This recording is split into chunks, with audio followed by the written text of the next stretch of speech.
You're listening to author Jason Lee Willis read The Wintermaker. This is Chapter 37, A False Face, Split Rock High School, November 27th, 1961. Nikki Guerin knew how to hide, but Cameron didn't. The greatest danger to her popularity always came during lunch, for after a day of whispers between classes, Nikki revealed herself to the student body as she stood in line with Gavin and the rest of the popular juniors. Nikki kept the spotlight into November, and the Monday before Thanksgiving break, she stunned the student body with her blonde bombshell transformation. Since school began, Nikki's sweaters became tighter, her skirts became shorter, and the recent coup de grace, her hair became blonde, dyed and cut short. Any boy who had reached puberty took notice, and girls who hated her for being an Indian now spit nails as she hugged up close to her man. Being a tramp, even a monogamous one, was far better than being an Indian at Split Rock High School. Nikki knew the rumors swirled about the killings, and although her father and grandmother had been victims of the same bad fortune, all eyes turned to her misshapen and far more obviously Indian brother. She glanced at him occasionally and suddenly regretted the rules she'd established in September about never speaking to her in public. With a crooked grin on his face, Cameron, armed with only a mop and the security of Principal Carlson, stood against the windowed wall. Cameron couldn't help but smile. When he was 13, an outbreak of meningitis swept through the county, killed two girls from Split Rock High School, Wanda Rosenberg and Sharon Jorgensen, and left him hospitalized for the better part of a year. He survived, but the left side of his body was partially paralyzed, robbing him of the next 3 years of his teen years. Eventually, he regained control of his arm and leg, but his left cheek stayed perpetually flexed, causing him to smile even when he didn't mean it. Cameron held the mop with two hands to keep his left arm under control. After filling her tray, Nikki had to walk past both Principal Carlson and her brother. Since the two deaths, Principal Carlson had become much more of a visible presence.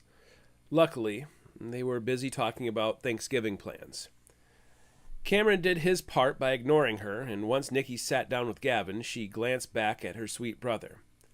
Nikki refused to let Gavin hang out at her house, mostly because of her father, but also because of her poverty and her brother. Does Gavin even know Cameron is my brother? He must know, right? Nikki chatted away with the others like normal until a crash was followed closely by a round of laughter. 10 o'clock. Carlson said in reference to the junior high troubles.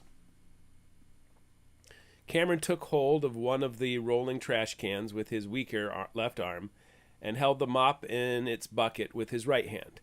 2 rows over and 3 tables down was a tray abandoned by a 6th grade girl who was running toward the bathroom as a table of 7th grade boys kept laughing.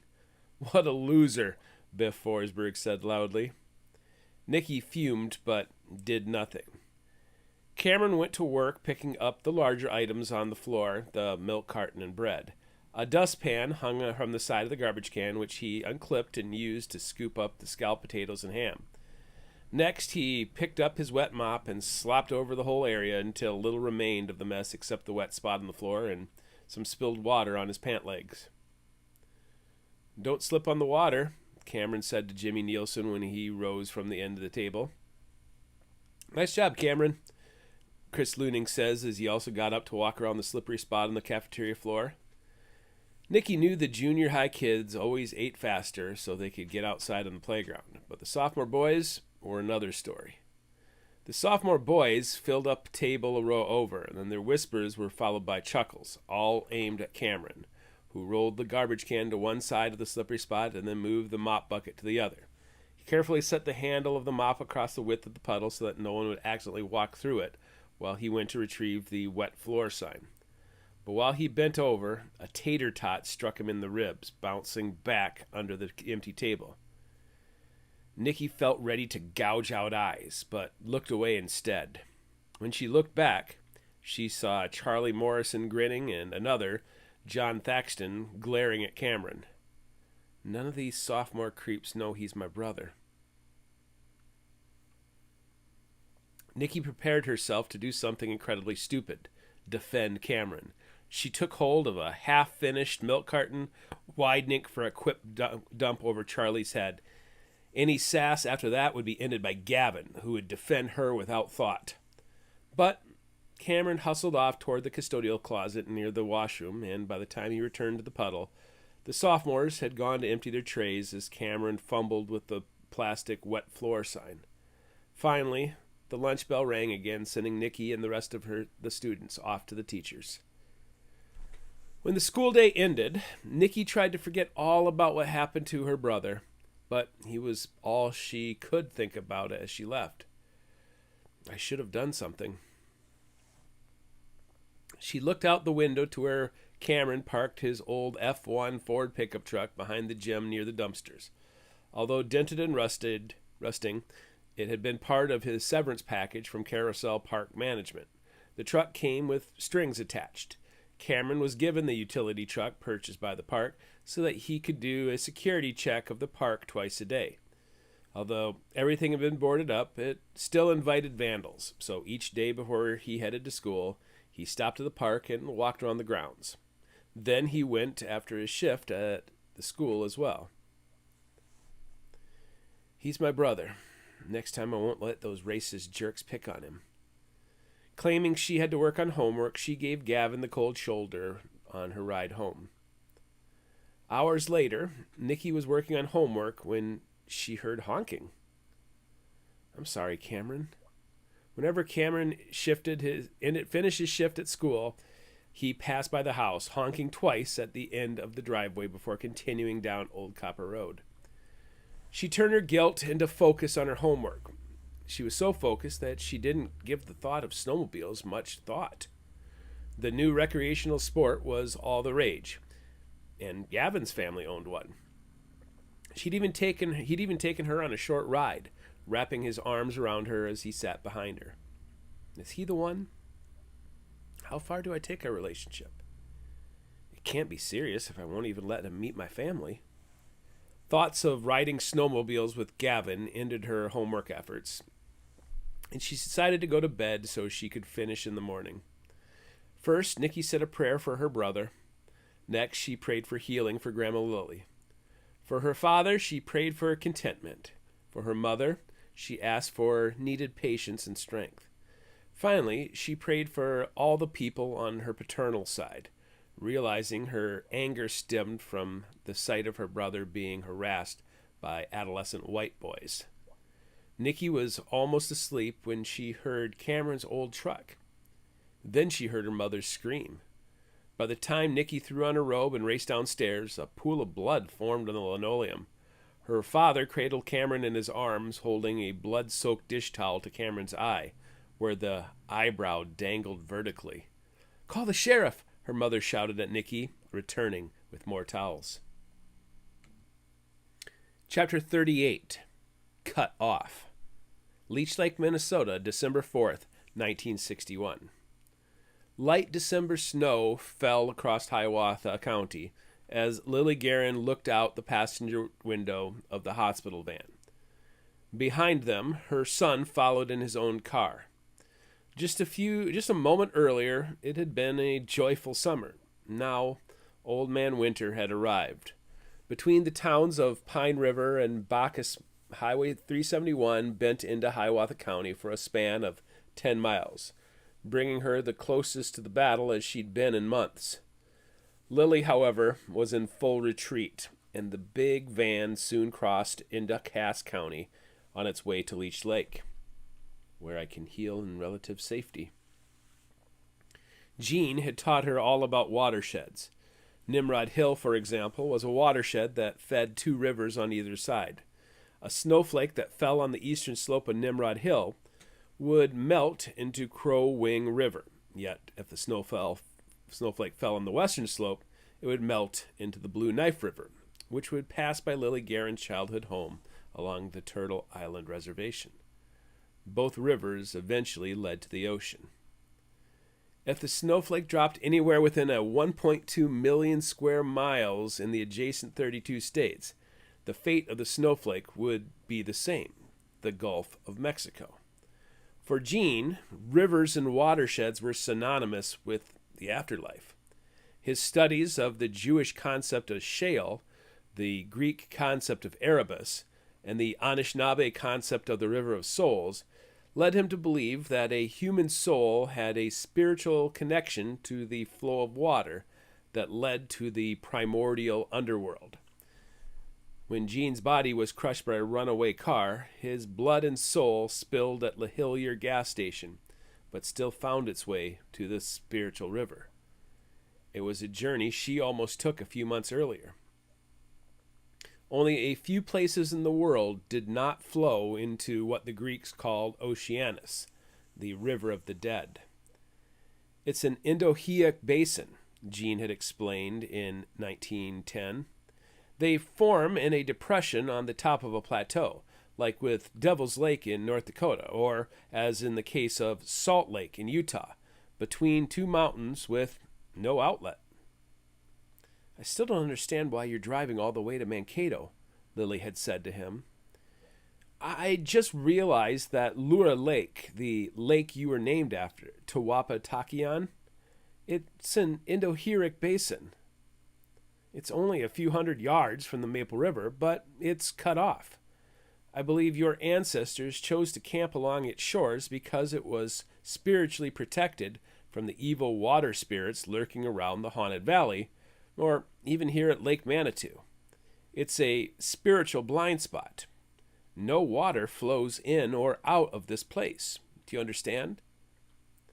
Lily didn't understand then, but she did now. "I'll be unseen by the Wintermaker and his servants." Lake Manitou, in contrast, had an inlet and outlet that connected it to a web of rivers and lakes that flowed all the way to the Gulf of Mexico.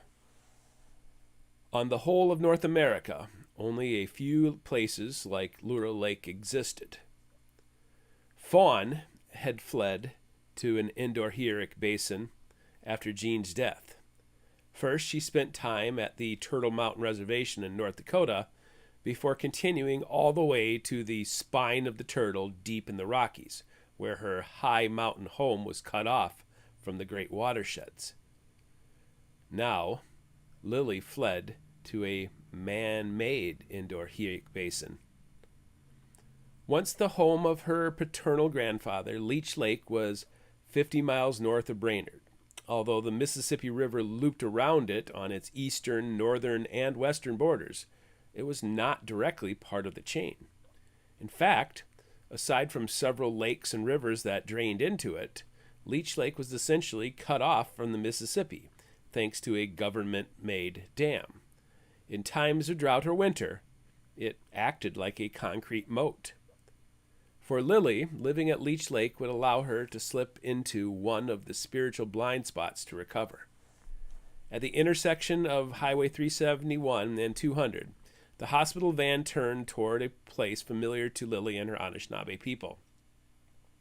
Since defeating the Dakota centuries earlier, Leech Lake was the hub for Ojibwe culture in Minnesota. While the rest of the lake now belonged to sportsmen and vacationers, the Central Peninsula held the community of Onigum, where government annuity payments were once distributed. It was also the center of the Leech Lake Indian Reservation and her temporary home. The van stopped at Wanakawidi Retirement Home, where the greeting sign read Anin instead of hello. "There's nothing wrong with my legs," Lily protested when the sliding door opened to reveal a nurse with a waiting wheelchair. "Ma, it's just so you don't slip and fall on the ice," Lewis said, approaching from his car. Her son took her by the arm and helped the nurse guide her back into a sitting position. The cold air caused her lung to restrict, and she began to cough. Without prompting, the nurse put the oxygen mask over her nose and face, restricting a good view of her recovery home. The interior of the nursing home didn't look much different than a hospital except for the aviary at the corner of two hallways. Benisi, good birds. Lewis walked alongside them. I've already moved your belongings and brought you a few things you didn't have. You've got a lot more space than the room in the burn unit. How is Cameron doing? Lewis soured. They still don't know who attacked him at Carousel. Sheriff Betzing tried taking photographs of the snowmobile tracks, but the wind destroyed the evidence. They were all wearing ski masks when they attacked, so I doubt there will be any arrests. I asked about Cameron. The brain swelling is gone, so he's talking again. They busted his right eye socket and broke several ribs, so he's going to be on bed rest until at least Christmas. We brought him home on Tuesday, though. I wasn't there to protect him. Lily knew how evil worked. While the Tokpai had the power to manipulate the elements and bring all manners of death, their magic could also darken the thoughts of humans in the same way the New Testament demons did.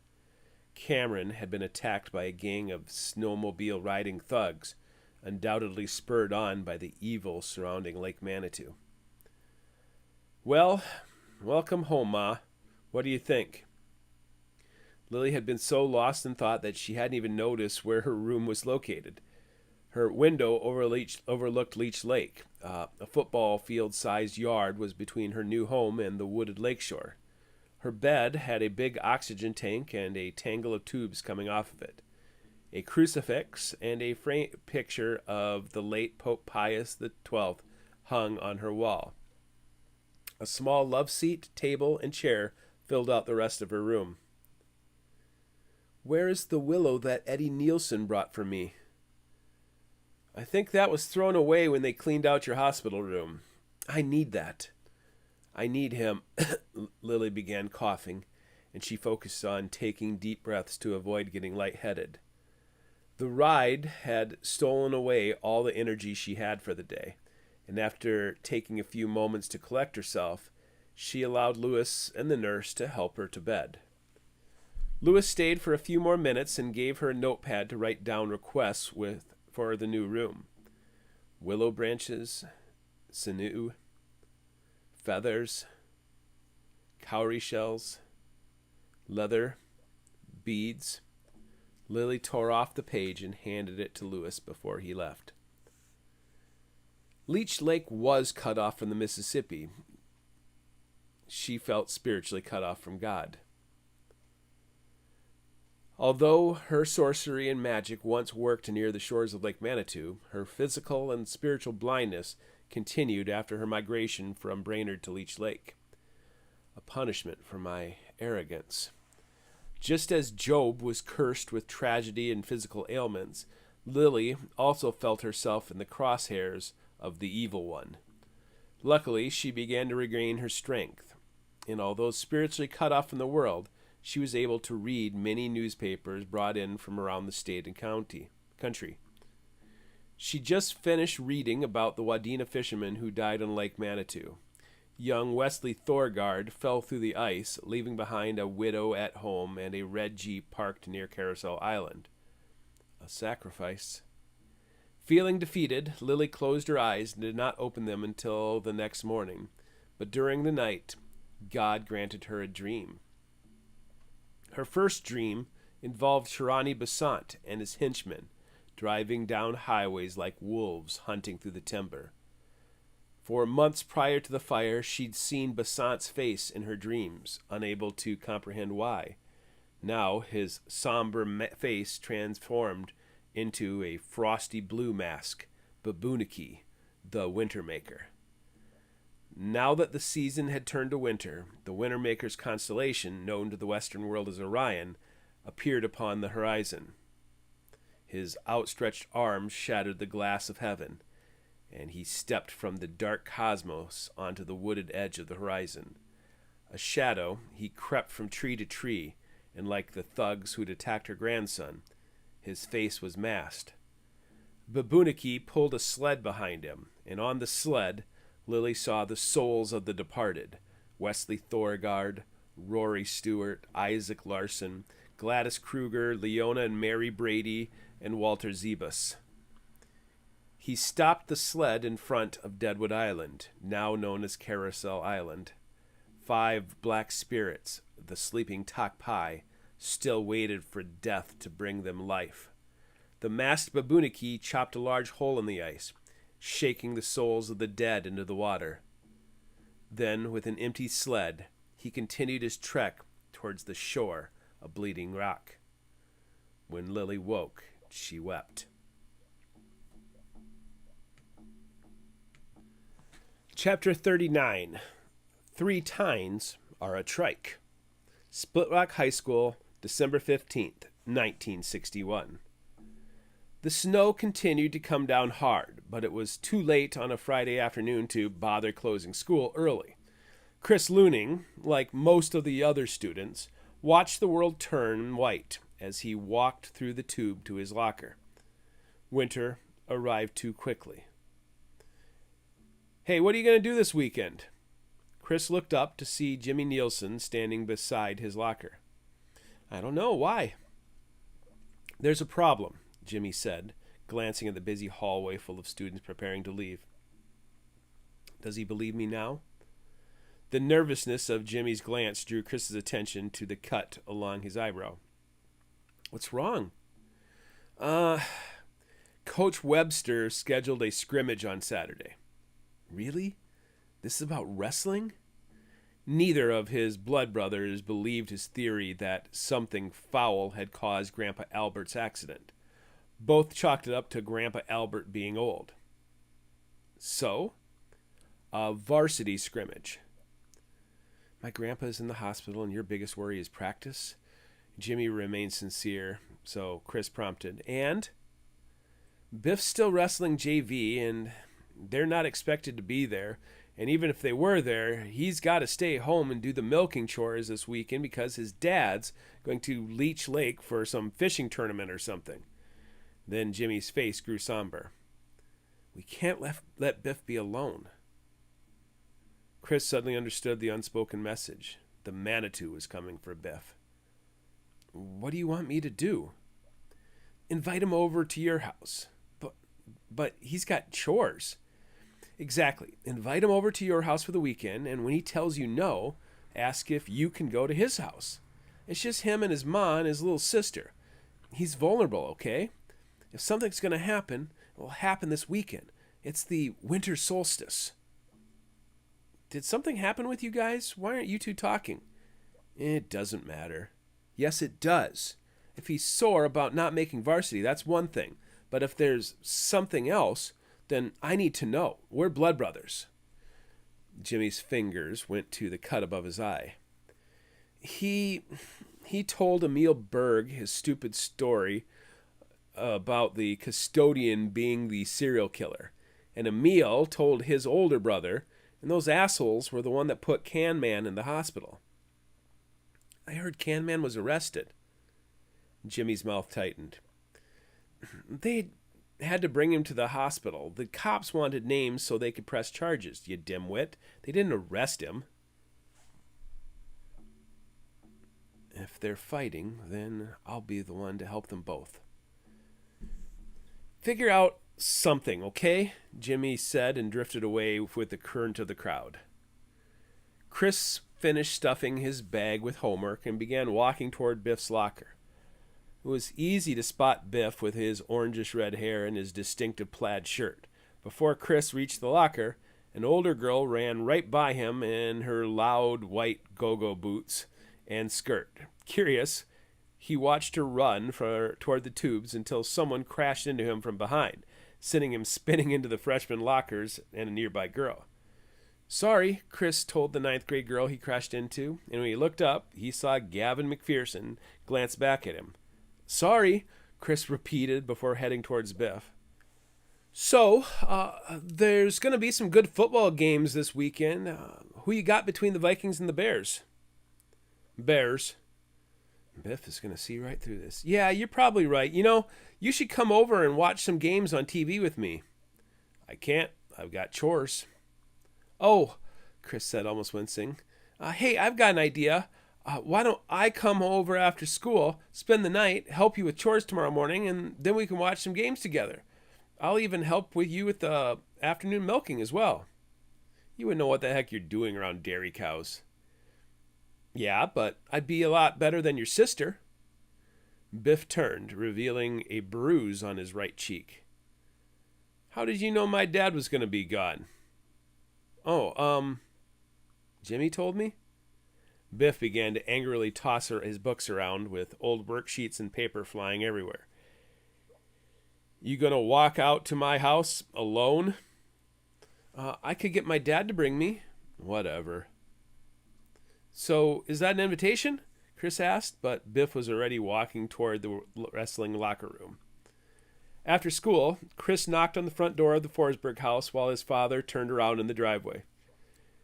Chris and Biff, who lived less than a quarter mile from each other, lived in different worlds, separated by the Crow Wing River. The Forsberg farm was one of the oldest in the county, built by Gustaf Forsberg of Swedish descent.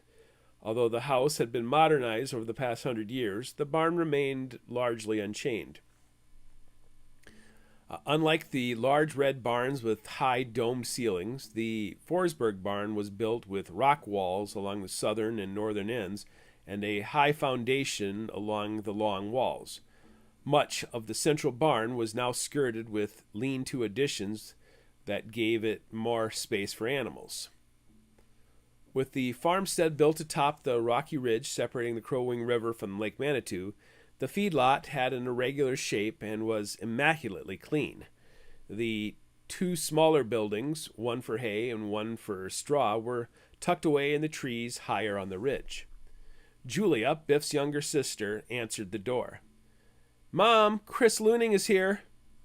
Mrs. Forsberg stepped into view, wearing a flour-coated apron over everyday clothes. "Hello, Christopher," she said, her mouth agape. "It doesn't look like you're selling anything. You planning on staying a while?" Yeah. Didn't Biff say anything about our plan? Me helping with chores?" "No, he didn't. He's still at wrestling practice," Mrs. Forsberg said. "But you can sure help with chores. Go, sit. I'll bring you something to eat." Julia glanced at him from her spot in front of the RCA radio as Mrs. Forsberg continued to the kitchen. After Chris took a seat at the table, he looked at the family pictures on the wall. The largest picture was taken when Biff was a toddler and Julia was an infant. It also included Paul, who looked older despite being the same age as Biff was now. On the piano, Chris saw a dozen pictures featuring Paul in military uniforms. Some of the oldest pictures on the wall were of men with wild facial hair standing beside horses with tangled manes and hairy legs. The Forsbergs have been at Lake Manitou for quite a while. "So how is your grandfather doing?" Mrs. Forsberg asked, setting a plate of snacks in front of him. "I think he's dying." When Chris visited him in the hospital, Grandpa Albert had been wearing an oxygen mask, limiting their interaction to only a squeezing of hands. He repeated what his parents told him. Better. The bump on his head is healing, but he's got pneumonia now. The doctors are keeping a close eye on him." "I heard he drove right into the lake," Mrs. Forsberg stated. "Lucky for him, an ice fisherman rescued him before the car dropped through the ice." Biff arrived shortly after 5 o'clock, and Mrs. Forsberg had a few private words with him before Biff jogged up the stairs and toward his room, ignoring Chris. "Julia, come help me in the kitchen. We need to prepare supper." "But I'm playing," Julia said from her toys set up in front of the old RCA radio. "Julia!" Mrs. Forsberg barked, and Julia kicked away her toys before answering the command. She stuck her tongue out at Chris. Chris headed upstairs. Although he'd been friends with Biff since kindergarten, he'd never slept over. Besides a crucifix and a picture of an old man praying over a loaf of bread, Biff had no other decorations on his wall. His bookshelves were filled with knives, belt buckles, animal skins, fishing gear, a few tools, and 4 books. the King James Bible, the Boy Scouts of America Handbook, J.R.R. Tolkien's Lord of the Rings, and Snorri Sturluson's Prose Edda. Where is toys? Chris wondered. We got to do evening chores before we can eat. Guess we're not playing, we're working. Just the sight of Biff sent the 24 dairy cows into a frenzy. Biff clearly knew what he was doing in the barn. Okay, I need you to fill this wheelbarrow with feed, and starting on the north side of the barn, fill each trough and then lock the cows into their stalls. I'll take care of the milking. When each one is done, you can release them. Try to keep up. Once Biff slid open the barn doors, the cows immediately divided themselves into the 24 stalls within the barn. The first cow stepped into the stall, looking up at Chris in anticipation of her food, which Chris dumped into the trough with a large scoop. At the rear of the stall, Biff pulled the strange metallic octopus contraption to the swelled udders of the cow and went to work with his deft hands. It's like the cows know what to do, Chris decided. Silent and steady, Biff milked each cow while Chris kept each one happy and distracted with its food. It took Biff 5 minutes to milk each cow, and in an hour, the barn had been emptied. That wasn't so bad, Chris said. Biff handed him a pitchfork. Go open the north doors. You'll see the shit pile at the back of the lot. Clean up the big stuff with a fork, and then shovel the rest into the cement troughs. The whole barn? I do it twice a day. You'll be fine. Jimmy owes me for this. Biff stood at the silver milk machines and watched Chris work the first few stalls. Hey, Chris, if a regular pitchfork has 4 tines and is called a fork, wouldn't a pitchfork with 3 tines be called a trike? It's a trident, Biff. Ah, like Poseidon. You're the god of shit, Looning. Part the seas. He thinks he's so tough for doing this each day. I'll show him. It took Chris another hour to clean the barn while Biff processed the milk through the holding tanks. When he finished hauling away the day's fodder, Biff had all of the milk processed and the machinery cleaned. Chris's shoulders ached, but it was a good ache. Mrs. Forsberg had a meal of fried chicken ready when they walked through the doors. After supper, Biff let Chris sit in his father's chair, and the Forsberg family watched Bonanza together. At 8 o'clock, Edna proclaimed, Well, boys, you'd better get to bed. The morning milkings will be waiting for you before you know it. Instead of playing cards or talking, Biff did just what his mother said and was snoring less than 10 minutes after his head hit the pillow. What a hard, boring life he lives, Chris thought, even as he appreciated the soft pillowcase against his cheek. Biff nudged Chris with his foot the next morning, and when Chris tried to sit up, he could barely move his arms. A little stiff? Biff asked as he slipped on a plaid shirt over his white undershirt. Like a zombie, Chris followed his friend through his routine. Mrs. Forsberg greeted them with a cup of coffee at the kitchen table. I'll have bacon, eggs, and cinnamon rolls ready when you finish. As the 2 boys were about to step outside, Biff snapped his fingers.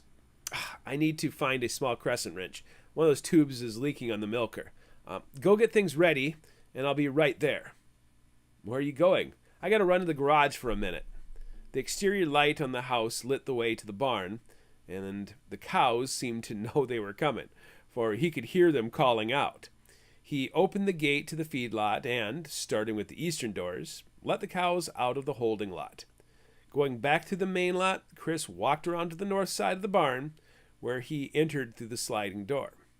His hand reached around the corner for the light switch, and when his fingers found it, something reached out and grabbed him. An arm came out of the darkness and wrapped around his face. He felt a damp cloth cross his face, and when he took a few deep breaths to scream, he coughed and immediately saw spots. His legs turned to jelly, and arms tightened around his chest.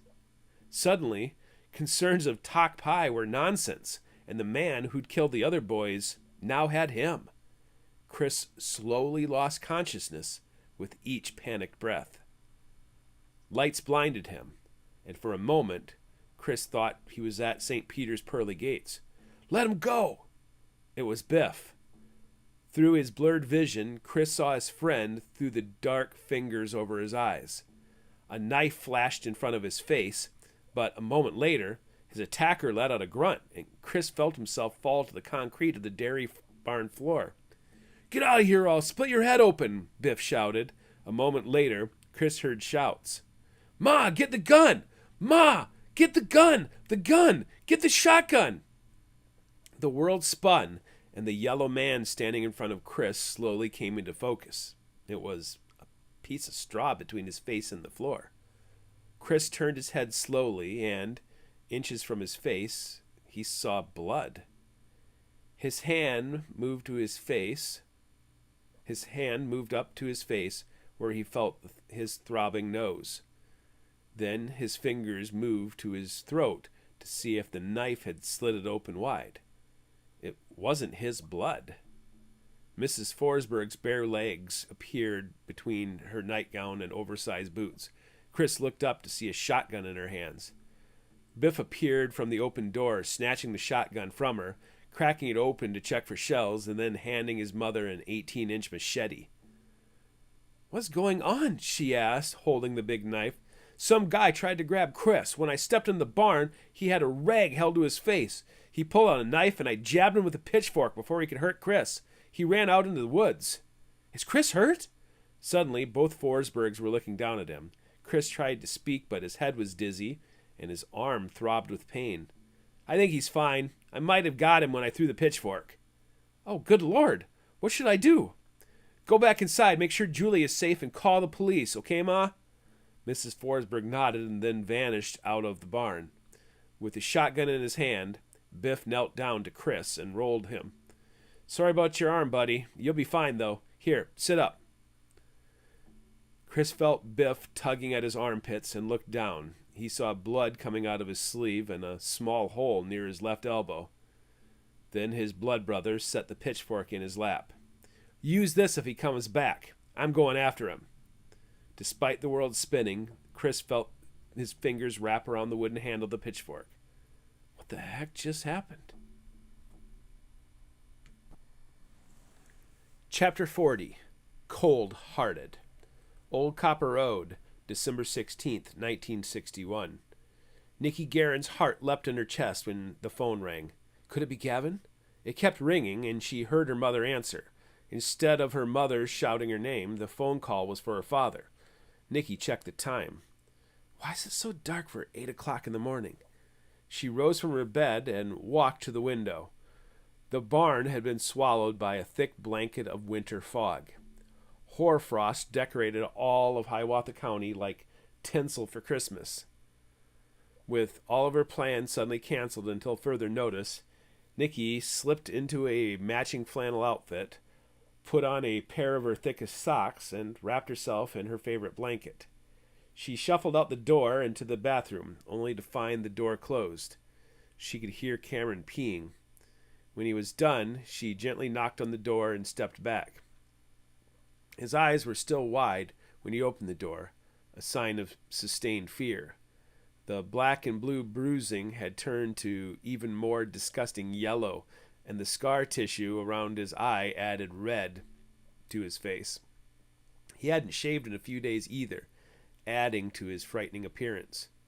What's the ruckus? The phone call? No, all the noise coming from the lake. Nikki hadn't noticed a thing. I don't know. The toilet was pink with blood, a sign of Cameron's internal injuries were still not healing. Would you mind flushing? Sorry, he said and shuffled back. Even before, he'd been twitchy and hesitant, but now, after the attack, he was even more so. He averted his gaze as if Nikki were a stranger. If anyone should be apologizing, it's me. I'm sorry for being such a bad sister. I should have stopped those boys from picking on you. I didn't know that Gavin wouldn't do it. He wasn't one of them. I know, he interrupted, avoiding eye contact. Then he looked up to ask, You're not really going to change schools, are you? No, I didn't mean what I said. I can't let them win, right? Cameron nodded. I had a dream last night that you and I were at Carousel Park, and now Nicky heard the ruckus. Of all things, it was the sound of a snowmobile getting near.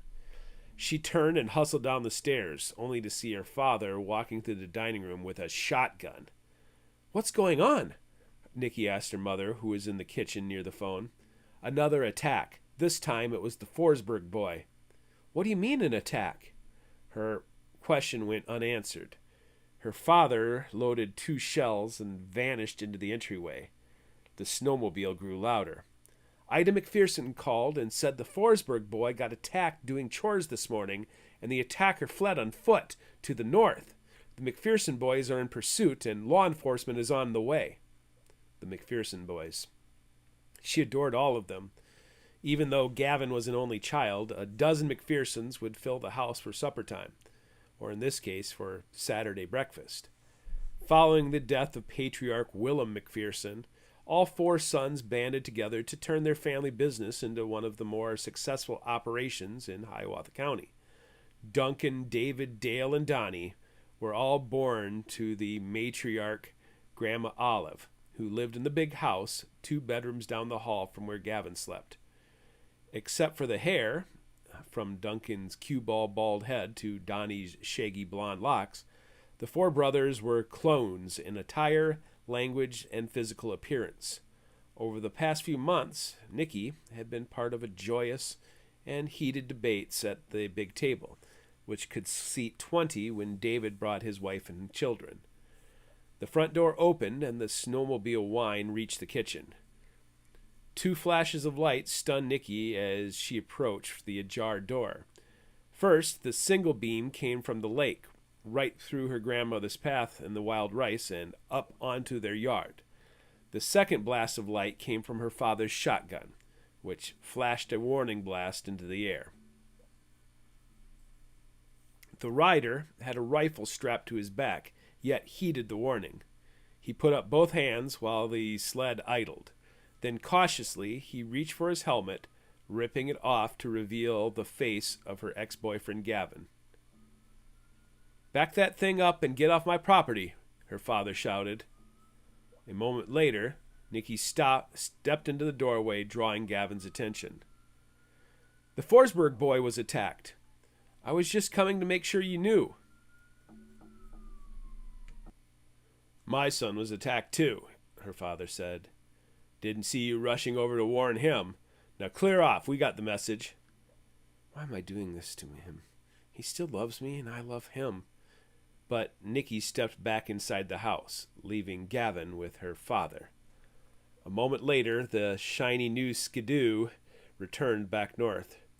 Her father seethed for a few moments before declaring, "I'm going to walk around the property and make sure no weirdos are hiding. Lock the door until I return." Nicky obeyed and returned to the kitchen table to glean information from her mother, still at the phone. Her mother cupped the phone receiver to ask her, "What's going on outside?" "It was Gavin. Dad's trying to act tough. Gavin just wanted to make sure we knew what had happened." Her mother continued to cradle the phone. "What happened between the 2 of you?" "I made a scene after basketball practice. I got angry about what happened to Cameron and kind of accused him of holding back. In front of the whole team, I basically told him to, go to heck, but I didn't say it like that." "Nicole!" "I know." "So that's why he's been calling you the last few days?" her mother asked, and Nicky nodded. "Did he have anything to do with Cameron?" Nicky shook her head. "No, I just wanted to make it clear to everyone that..." Suddenly, her mother's face changed as she listened to the party line, which connected the housewives of Old Copper Road far better than the CB system belonging to the men. "They found something by Bleeding Rock." That's where Gavin was heading. Oh, be careful, Gavin. Chapter 41, Son of a Parson. Lake Manitou, December 16th, 1961. Up on the bluff, Wally Crane could see the flicker of colored lights, undoubtedly from police vehicles that had finally arrived at the Forsberg house.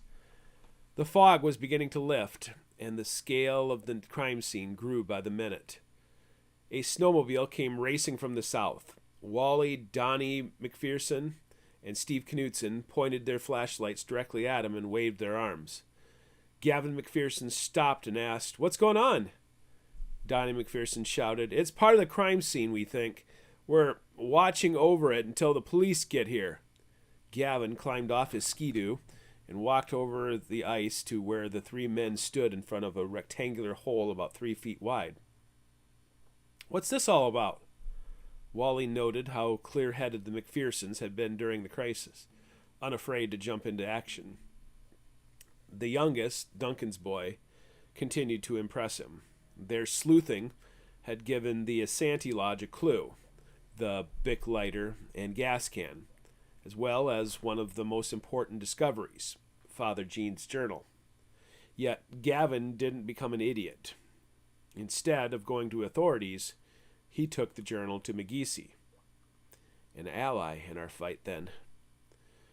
"Some of us thought the guy might have fled to an ice house, so we headed out to make sure he wasn't hiding inside of one of them," Wally explained. "The tarp covered the hole. From the looks of it, he recently had a shelter over the top of this place." "Thought it was for spearing pike at first," Knutson explained. "But nobody would leave a hole that big in the ice, especially with just a tarp over it." "We figured he meant to dump the body in the lake after he killed the kid," Donnie added. "So he could still be somewhere around the lake, on foot? Do you want me to keep looking for the guy?"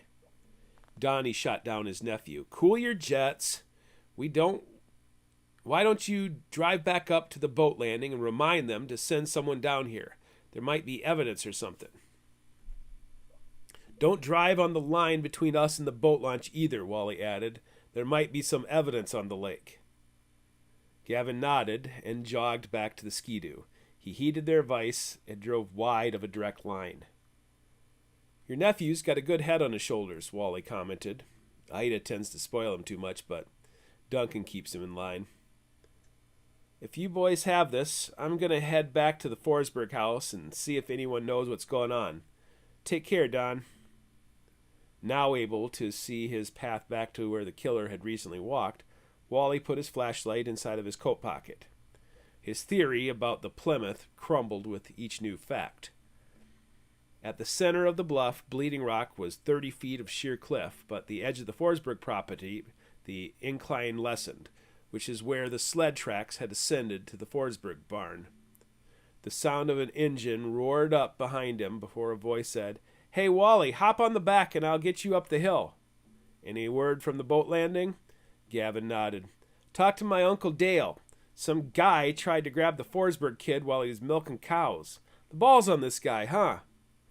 The storytelling was interrupted for a moment as Wally and Gavin roared 100 yards south to the crease in the bluffs that allowed the sled to access Old Copper Road. Once the snowmobile slowed, Gavin continued speaking. "Well, the Forsberg kid fought him off with a pitchfork, and when the guy took off to run, the Forsberg kid chased him with a shotgun, followed his blood and footsteps all the way back to the landing. By that time, though, he was gone. They're trying to figure out what kind of vehicle he drove from the tire tracks. They're also trying to get some info on the guy from his footprints." The snowmobile stopped a few yards from the house. Gavin stood. "I'm going to run inside and let my Uncle Dale know what's going on. He's protecting the women." As with most Scottish names, Mac meant son of as a prefix for whatever surname followed. In the case of the McPherson clan, Fearson was an old Scottish spelling of parson, which meant the Catholic family had once been a Protestant family, for a parson was the equivalent of a rural Anglican priest. We should have made them allies long ago. The McPherson boy jogged up to the house, quickly relayed the information, and then jogged back to Wally. As they neared the Forsberg house, Wally saw an ambulance pulling away toward town. Other emergency vehicles blocked the driveway. Gavin slowed and, with a wave to the deputy, drove around and used the snow-filled ditch. Wally spotted Duncan McPherson's truck right beside his big Ullman oil truck and a sheriff's car. "What the hell is this?" Sheriff Betzing asked from the open door of the vehicle, and when he recognized Gavin and Wally, he waved them through. Gavin dismounted the Ski-Doo and turned it off. He looked around the yard before he headed to his father. Uncle Dale wanted me to see how things were up here. I thought I told you to stay with your mom, Duncan chided. Uncle David stayed with her. I just got back from the boat launch area, and they said the guy took off already. Servants of the Wintermaker, just like Father Guerin described. I'd put down money that the tracks match a blue 1950 Plymouth, Wally said mostly to himself, but what do I know? More than him, Duncan McPherson said with a look of disdain towards Sheriff Betzing. Who was in the ambulance? Gavin asked. The looning boy, Chris, Duncan answered. The attacker used chloroform and a rag to knock him out. I thought Brian Forsberg was the one. Well, yeah, it turns out that Chris Looning was staying with the Forsbergs last night. Lucky he did, or else Brian would be in the lake right now, Wally assessed. They're fending for themselves when I should be the one protecting them. A sharp whistle came from the barn where yellow tape circled most of it. A few yards away, on an outcrop of rock that separated the yard from the woods up higher, Edward Nielsen smoked a cigarette. Both men obediently answered the call, and Gavin followed a few paces behind. I think you are wrong about your lone wolf theory, Nielsen said. Whoever did this knew Glenn Forsberg was going to be gone. He thought Biff would be alone for morning chores and carefully set up things to snatch him as soon as he stepped outside. He used chloroform, Wally informed Nielsen. Does that sound like anyone around here? It might surprise you, Nielsen added. Now, with both the Larson boy and the Stewart boy, they were coming home from school, which made them easy pickings. Your lone wolf certainly could have staked out a school and just waited for the right opportunity, but that's not what happened here. Nielsen pointed to the northern corner of the barn. The yellow tape that encircled it veered straight west to a tree on the edge of the ridge, so as to create an invisible barrier along the southern side of the crime scene, which included the whole of Bleeding Rock Bluff. A series of little flags identified items to be photographed by the BCA, a red plastic sled, and a pitchfork, both in sight outside of the rear barn door. This guy, this son of a bitch, he knew better than to kill the kid right here because it might get messy. So what does he do? He uses chloroform to knock him out so he can put him on the sled, haul him half a mile across the bluff, and then dump him just offshore of the boat landing, where his car waited so he could make an escape. No. I am not buying your lone wolf theory at all, Wally. This guy feels comfortable here at Lake Manitou, and he knew Glenn was going to be fishing up at Leech Lake. Glenn goes every year, Duncan said. Half of Hiawatha County knows it. But I gotta agree with Ed on this one, Wally. This botch abduction has to be someone from the area. Everyone looked to Wally for leadership, but his Plymouth theory had been a dead end. He felt impotent in the face of his adversary. Wally wanted to bring up the contents of the notebook Lily had given Gavin after the fire. He wanted to talk about the Men of the Dawn and Gene Guerin's concerns about everyone affiliated with Triton Corporation. He wanted to bring up theories about the Pukwudgies and the Manitou. He wanted to ask McGeesey for guidance. Instead, he kept his hands in his pockets and kicked at the snow. Who'd want to kill the looning boy?